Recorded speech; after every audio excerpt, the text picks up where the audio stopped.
हरियाणा के हिसार की जाट धर्मशाला में आज भारतीय जनता युवा मोर्चा की ओर से युवा भव्य सम्मेलन का आयोजन किया गया, जिसमें भाजपा प्रत्याशी चरणजीत चौटाला और पूर्व वित्त मंत्री कैप्टन अभिमन्यु बतौर मुख्य अतिथि शामिल हुए। इस दौरान उन्होंने मंच से हजारों युवाओं को संबोधित किया। साथ ही लोकतंत्र को मजबूत बनाने के लिए भाजपा पार्टी के पक्ष में वोट करने की अपील की। वहीं भाजपा नेताओं ने जाट धर्मशाला में चौधरी छोटूराम की प्रतिमा पर माल्यार्पण कर उन्हें नमन किया। वहीं रणजीत चौटाला ने मीडिया से रूबरू होते हुए कहा कि सम्मेलन में आई युवाओं की भीड़ हमारी जीत का सूचक है। इसके बावजूद हमें लगातार लगे रहना है और अधिक से अधिक मतदान पर जोर देना है ताकि मतदान का प्रतिशत बढ़ाया जा सके। कहता है कमी है तो हम पूरी कर रहे हैं। कोई अलग नहीं थे, सब इकट्ठे थे। हम भारतीय जनता पार्टी है जिसके आंचल में सब है। एक बार चिड़िया से उसके बच्चों ने पूछा कि वहाँ आसमान कितना है, तो उसने पंख इकट्ठे करके कहा कि आसमान मेरी पंख में है। तो मोदी जी के सब हम उनके साथ हैं, सारे उनके साथ हैं। उस पार्टी में उसका पूरे भारत में फैली हुई है, एक एक आदमी उसके साथ है। हम सारे मंच पे हैं, जी जान से मदद करें।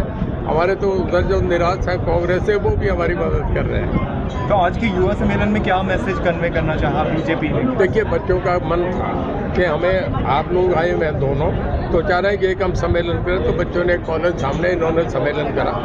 1000-2000 बच्चे हैं, हमें अच्छा लगा। उनसे देश की अगली युवा पीढ़ी है और हमारे मोदी साहब कहते हैं कि सबसे ज़्यादा जवान जो बच्चे हैं वो भारत में हैं। हमें अच्छा लगा बच्चों से, उन्हें जो हम संदेश देना चाहिए तो ठीक है। सर, आज कैप्टन अभिमन्यु भी मंच पे आ गए, जो चर्चाएं थी कि कैप्टन अभिमन्यु भी आज मंच पे आ गए और कितनी मजबूती मांग रहे हैं। ये भी आ गए। उधर आपका जो है ना भव्य बिश्नोई, वो भी उधर लगा है। छतरपाल जी 14 को सभा कर रहे हैं, सीएम साहब आ रहे हैं। एक भी आदमी बाहर नहीं, सब पता नहीं मीडिया क्यों उठा के कहता है वो नहीं आया। अब जब आप लोगों की तसल्ली के लिए हमें सब लाने पड़ते हैं, सब मैदान में लगे हुए, हर आदमी गांव में लगा हुआ है। रणजीत जी कितनी मजबूती मानते हैं? देखिए, मैं ये समझता हूँ कि हमारे पिछले बार से ज़्यादा अब 3 दिन से तो इलेक्शन ही एक तरफा हो गया। कल ब्राह्मण समाज का फैसला था, 1,20,000 परशुराम जयंती पे वहाँ इकट्ठे होकर सब दीप माला पूजा करके और फिर उन्होंने अनाउंस करा कि पूरे समुदाय के फैसला का एक एक वोट नरेंद्र मोदी जी को, भारतीय जनता पार्टी को कमल के फूल पे मोहर लगाएंगे। बहुत बड़ा फैसला है और ब्राह्मण तो समाज का प्रमुख आदमी है, कितने लोगों को समझाएंगे। वहीं पूर्व वित्त मंत्री कैप्टन अभिमन्यु ने कहा कि युवा शक्ति आने वाली 25 मई तक अपना संकल्प मजबूत रखे।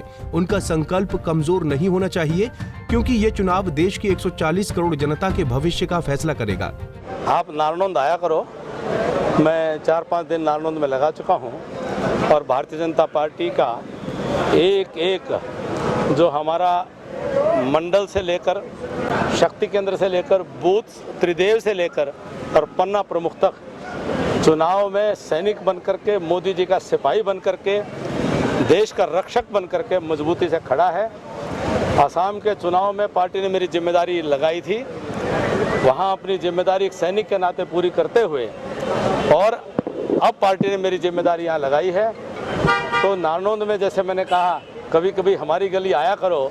नारनौंद के अंदर एक एक कार्यकर्ता वहाँ मजबूती से साथ में लगा है और निश्चित तौर पर मोदी जी के नेतृत्व में फिर से तीसरी बार सरकार बने और ये देश आगे बढ़े, इस बात को लेकर के हम रात दिन एक करने वाले हैं। तो नाराजगी की जो बात आ रही थी वो किसने फैलाई थी? आप बताओ, मेरे को तो पता भी नहीं चली। चर्चा थी कि कैप्टन साहब नहीं आ रहे प्रचार में और 1-2 प्रोग्राम हुए हैं, तो उसमें नारनौंद में हुए थे 1-2 प्रोग्राम, उसमें आप थे नहीं। अब मेरे पीछे से इसका मतलब आप ऐसी बातें करते हो। नहीं सर, टिकट की प्रमुख दावेदारी आपकी मानी जा रही थी। हिसार से गुंडू साहब को ठगी ठोर हैं, अलग अलग प्रकार की बातें फैला रहे थे। नारनौंद में जो रैली है किस तारीख की है? 13 तारीख को परसों माननीय मुख्यमंत्री श्री नायब सिंह सैनी जी वह नारनौंद में 11 बजे पधारेंगे। हमारे प्रत्याशी चौधरी रणजीत सिंह चौटाला जी उपस्थित रहेंगे, अन्य वरिष्ठ नेता सब उपस्थित रहेंगे और एक जबरदस्त जन समर्थन वहाँ पर मिलेगा। सर, आपने दुबई ठग के अभी बात की है, क्या कहना चाहते हैं? मतलब किसकी तरफ सीधा इशारा? जयप्रकाश को ऐसा? नहीं, मैंने कुछ कहा ही नहीं। आप क्यों ले रहे हो नाम उनका? हिसार से लोग आप क्यों नाम ले रहे हो? सारा हरियाणा जानता है, सारा हिसार जानता है। हिसार जो है कई बार ठगा जा चुका है और हिसार का नौजवान बच्चे ने अपने बुजुर्गों से कहानियां सुनी हैं कि कौन ठग है हिसार में आकर के, तो वो मेरे मुंह से क्यों बुलवाते हो? वहीं उन्होंने कांग्रेस पर निशाना साधते हुए कहा कि कांग्रेस का काम अफरा तफरी फैलाना है, जिसे देश की जनता अच्छी तरह से समझ चुकी है। इसीलिए लोकतंत्र को बचाना है तो भाजपा के समर्थन में वोट करें। हिसार से विनोद सैनी, पंजाब केसरी टीवी।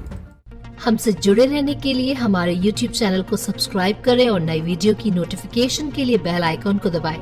अगर आप ये वीडियो Facebook पर देख रहे हैं तो लाइक जरूर करें और ज्यादा से ज्यादा शेयर करें। धन्यवाद।